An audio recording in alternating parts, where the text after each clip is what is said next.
je vous fais le serment de ne jamais trahir le Congo.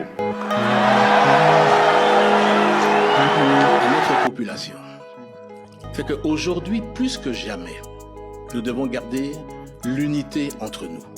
Les gens ne comprendront pas aujourd'hui ce que je suis en train de dire, mais dans quelques années, ils comprendront. La chance que nous avons aujourd'hui, c'est d'avoir ce président, Félix Tshisekedi. Pourquoi? Parce qu'il est celui qui s'est levé contre le Rwanda, contre Paul Kagame. Ce que vous devez savoir, faire la paix, ce n'est pas une faiblesse. Voilà. Bonjour, bonsoir, ça dépend de l'heure auquel vous nous suivez. Merci pour la confiance. Merci Bandeko Bisigan so boko landa biso.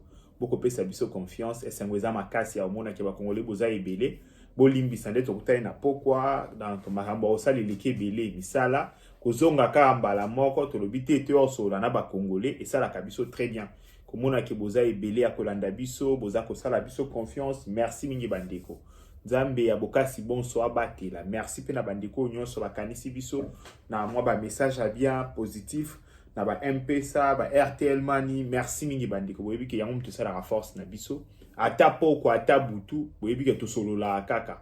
Na sala rapene fort ngana bino lokwa tozwa contrat. E a nyonso to okuta na bandeko. To solo la ezala ma solo moko ya bien pona ko éclairer bandeko mususo ba yini makambo te. Lelo to kutani bandeko toza le 13 octobre 2025.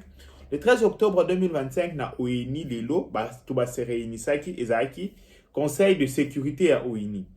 Pour nous rappeler, depuis Makambo et Bandi, ezali 8e conseil. Na lobi boy, ezali 8e conseil, convoqué pour Makambo et RDC.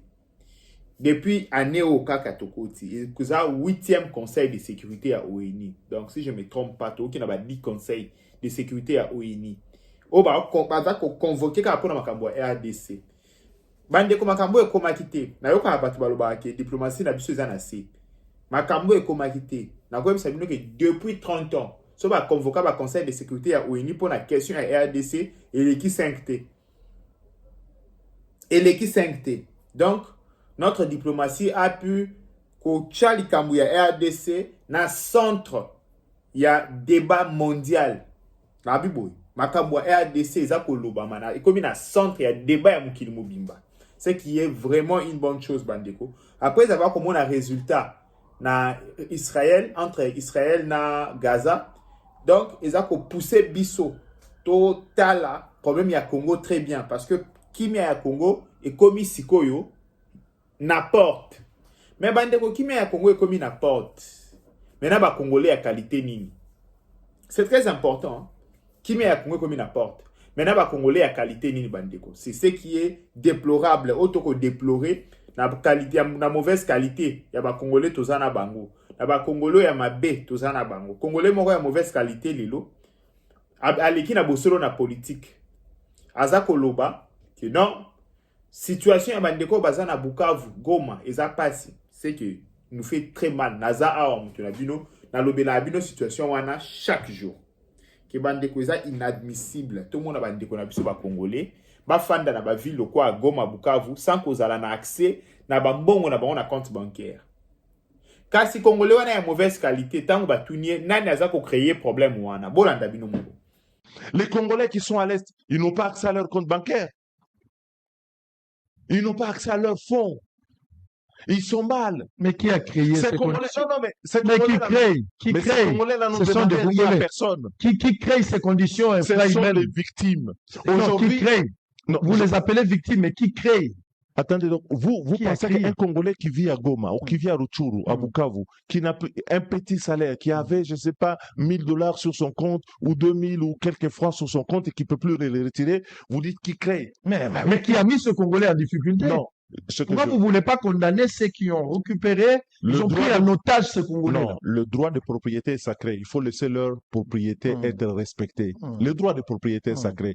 Cet argent leur appartient. Laissez-leur avoir accès à leur argent. Ces Congolais-là ne sont pas moins Congolais aujourd'hui parce qu'ils sont sous cette zone-là occupée par les M23, l'AFC, le par Rwanda, les rebelles. Tu sais, il y a une ils font pas la rébellion. Ils font pas la rébellion. Ils sont Congolais. Un Congolais ne peut pas faire la rébellion. Non, ce que je si veux un dire, Congolais a fait la rébellion, on ne peut pas qualifier. Non, je fais la distinction entre deux choses. Sango, ne sont-ils pas, ne sont-ils pas rebelles, ces gens-là? Non, non, ils ne le sont pas. Qui sont-ils alors? Les Congolais dont je parle. Bolandi Congolais à mauvaise qualité, Delis Esanga. Un rebelle. Donc le rebelle Delis Esanga, quand on lui pose la question de savoir, Banani Bazali à l'origine il y a crise. Le rebelle Delis Esanga, étant rebelle, d'origine rebelle, a du mal à situer le problème. Donc, moyen tant un problème, et si un problème est outil parce qu'il n'y a pas un rebelle. Dans le lobby, Delis Esanga pas un rebelle. Moyen y sabino que ils a rébellion qui a causé problème ou exaté. Bandeko, le problème y a banque, je vous explique na bandé l'explication. Le problème est à y a gouvernement. Le problème y a banque est à batu au bakolo ba banque. Nani a kolinga ko fongo la banque na e place rébellion ezali. Abima ke fongo la. Na lobi boy. Nani a kolinga. O papa, ceux qui bateau bazaki na ba banque, la plupart na ba kimaki parce que Moussala ya mbongo et bongakate na minduki. Bandeko, to réfléchir, Delis Esanga vraiment, Nzambe na ngai, libanze si ekomi suki pembe si ekomi, Delis Esanga maelo kozwate. Mais ouais bien, à un certain moment, il y a des gens qui nous ont trompés dans ces pays. Le gars Delis Esanga. Il y a un bateau ko sibiso. Moi pour personnellement, je me disais ce y a une intelligence na Congo. Hein? Ce bateau tanga 5. Batomaelo Yebi, à l'époque, Olivier Kamitatu, Delis Esanga, Thomas Louaka. J'ajoutais les autres, ma jeune, hein, la génération là-bas. Je me disais qu'ils étaient très intelligents. Et pourtant, j'étais qu'impressionné par l'air français Bandeko. Non, quand ça vient noter, Nazaki n'a pas impressionné la français na bango. En réalité, sauf Thomas Louaka, en réalité, les restes, ce sont des bourriques. Quand je vous dis que ça rébellion, ça rattrape. Makila ya bateau boko bomaka et qu'on rattrape bino. Et comme ça vino bazo bati na ba plateau. Croyez-moi, ça rattrape. Bandeko makambo banque, est-ce que na bon vouloir ya Tshisekedi ndaka ni ba banque? Non. Nani akolinga fongo la banque place oyo ba rebelle bazali. Rao bank. Asa wana boye bisa Rao bank ki a fongo. Boye bisa Ecobank ki a fongo. Oui, ça n'importe quelle banque a qui da fongola. Mais bah obanga, nana rolinga chambongo na bagé. C'est ce qui pose problème. Et pourquoi Batouana va comme obligé au Kanga? Parce que les rebelles vont attaquer Bisso. Parce qu'on a été envahi par le Rwandais. Mais Delis Esanga tellement que Makila ya bateau ya bomisa na ba rébellion yon soit ça là. Ezoya. Vous comprenez un peu? Ezakoya. Et donc à un certain moment, ils ont maïli na ye kimisa. Nzambalimbisanga, j'ai maudit le jour où j'ai cru que Delis Esanga était intelligent. N'a maudit le jour où je ne savais pas qu'il pouvait être bête comme ça. Croyez-moi, je sais de quoi je parle. Nandon di matin que Delis Esanga rose à la zobaboui. Vous comprenez, Bade? Vous comprenez, en face de nous, toi na batu, bazana maélité. C'est ça. Bandeko lelo na ONI nanda uzaki na masolo ya ONI. Na masolo ya ONI, la plupart aba pays ba ko senga Rwanda alanda lokolo ya RDC. La plupart aba pays bandeko et senga Rwanda alanda exemple ya RDC. Ndenge RDC asali premier pas. Ndenge le président Tshisekedi attendre mena e aola kisakaza muto kimia. Ba o senga Rwanda landa exemple, suivez les guides. Boya koloba lisusu. Boya koloba. Na bi boya koloba. Bino bomesana koloba. Tshisekedi afingisi biso. Biso vina biso biso vraiment. Boya koloba lisusu. Mbandeko. Vous voyez. Bozo mona. Na kozo ngandako na zui même pas temps à terre au lia comme la tamayu. Donc il na ko expliquer makambo. Na ya ko répondre. Congolais mauvaise qualité. Loko la Delis Esanga. Pourquoi se précipiter dans nini? Nabosolo. Parce qu'il a compris bêtise à ça. Le président a eu ça le discours. Naye, attendre main, na Paul Kagame. Delis Sesanga a été le premier Congolais où a répondu négativement. Au coup, tu n'as pas à induire Batimsou en erreur. Tant que vous avez comprendre que stratégiquement parlant, tu sais qu'il a gagné, il revient maintenant avec les inepties. Où il y a ça qu'on raconte. Taba Delis Sesanga. Un rebelle. Un rebelle. Vous savez, hein, Bandeko, jeune nyonso congolais. Tala, longola complexe. Longola complexe. Bato bana ba maye l'été. Ba jo ba yebika oloba français. Ba maye l'été atamuke. Ba yebika oloba français. Français aka lokwa lingala. Soko apprendre na oka be oloba pe. Dimelanga. Parce que comme on a montré quoi Delis c'est ça ngako. Na bisi binoke. Tu o moni président za ko boya ko dialoguer na bato ayebi. Ayebi que ces gens makila ya batu tala baninga na yo oya makiba boma ndenge moko nani il s'appelle comment John Numbi ye wanati na Benin ake koluka marabu basokola ye makila ya batu na nzoto kende koluka mutu bozo mona même pas état na ye bozo mona état ya Delis Sesanga te vous n'arrivez pas à comprendre que cet homme a comme fou. Et c'est un peu de voir tel a été à Delis Sesanga vous allez comprendre que cet homme a comme fou. Il devient fou carrément. Bandeko. Complexe, toi, on a besoin de tel lobby. Ah, l'intelligence est ici. Je maudis ces jours-là. Oui. Congolais de mauvaise qualité. Bandeko Delis Sesanga a eu du mal à condamner le Rwanda. A lobby que, ba rebelle, baza ba Congolais, loko langai, bangonde ba yuba salango à partir ya musika nga na salango aw. Donc, azako la kisabino que c'est un rebelle. Alors là, Sabino que c'est un rebelle. C'est un rebelle ce type. Il sait que ça cop na yé à vie. Sans rébellion, Denis Sesanga est rien. Sans rébellion. Naïm Sibino. Bandeko, makamwa dialogue. Kabila changé, j'ai. Révélation. Kabila na minute aza na Ethiopie. Na Ethiopie azali ako benga abi ana posa sikoyo bo comprendre ya azanani. Parce que ba Rwandais bazu de baozwa pression sur tactique de jeu ya Tshisekedi. Tshisekedi a se désolidariser na ba FDLR. Tshisekedi publiquement a dénoncé ba FDLR. Tshisekedi publiquement attendre menaye na Kagame. Kasi etikali par ya ba Rwandais, il faut pas se désolidariser na ba M23 publiquement, ba retirer tout soutien publiquement na ba M23 et ça visible ou ya bango. Bandeko, mise en œuvre na quand Rwandais komi pasi, ba komi siko ko luka ba sa nini. Biso ba to beta dam, oui non, ba lio déjà bana, ba zwaka ochen maboko boui. Otomboli dame kwei. Nde loko Rwanda na posa osala à travers ba Delis Sesanga, des Congolais de mauvaise qualité. Oui, dès lors qu'on a posé ça la partie ya Katia Wawa, le gars Delis Sesanga, un rebelle, d'origine rebelle, toujours rebelle, futur rebelle,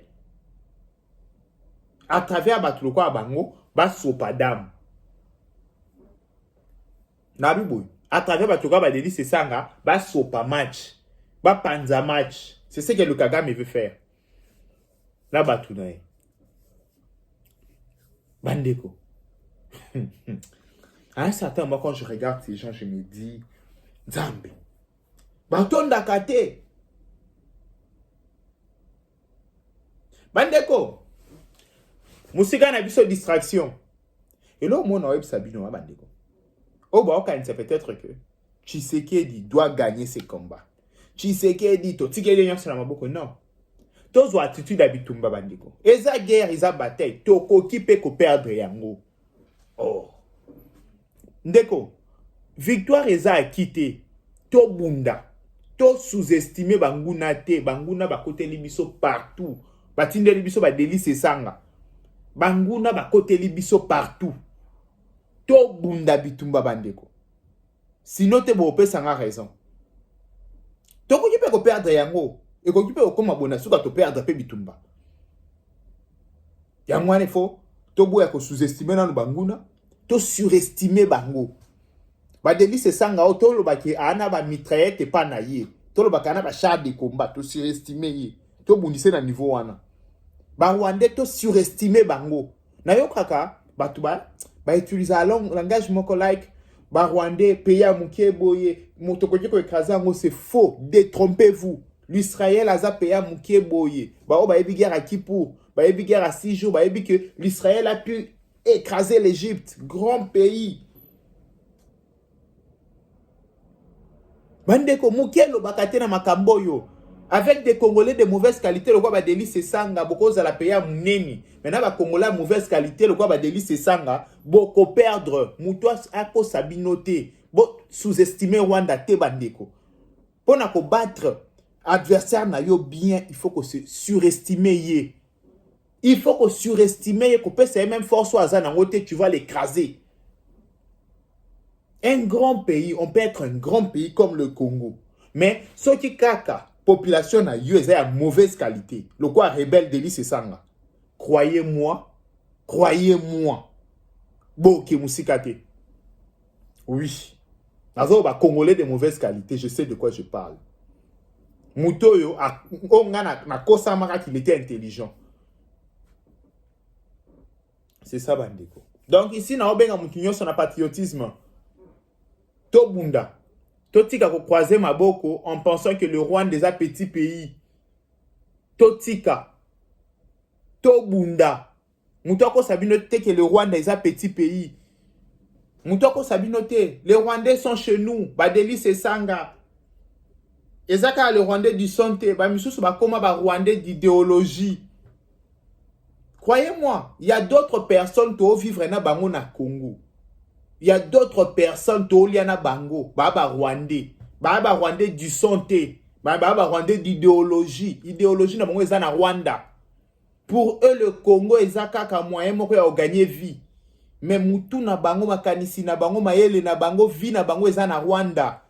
Ba Delis Esanga bozo mona. Ancien rebelle, actuel rebelle, futur rebelle.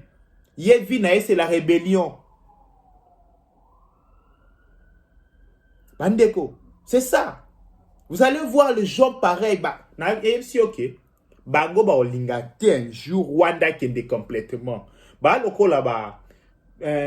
Moko Bizimakara. Le Bizimakara, qui était mon ministre des Affaires étrangères, que je croyais congolais.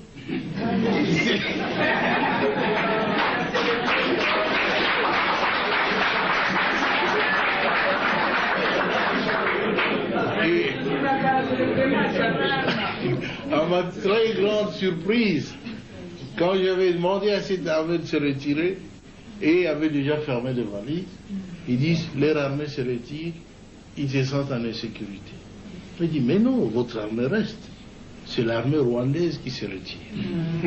C'est pas la vôtre. Mais ils ont disparu. Et j'ai compris qu'ils n'étaient pas congolais alors. Le Moussa Lobby, non. C'est l'armée rwandaise qui part, le vôtre reste. Bizimakara moi. Delis Esanga ko limwa lokola Bizimakarara. Tokuta ona Rwanda fandi. Tokuta ona Rwanda fandi. C'est honteux. Deko, c'est honteux. Bandeko, bo limbisa émotion de gars mingi émission lelo, webi ki ngana bino to wana façon mo to salelaka. J'ai suivi Delis Esanga na ndaki ozanini. Zaba limbisa ro ça même accident. Donc, j'étais énervé. Et ça honteux pour na ba Congolais mauvaise qualité à boy. En tout cas, Tolingamboka Tobunda pour na Congo, ça sera une bonne chose.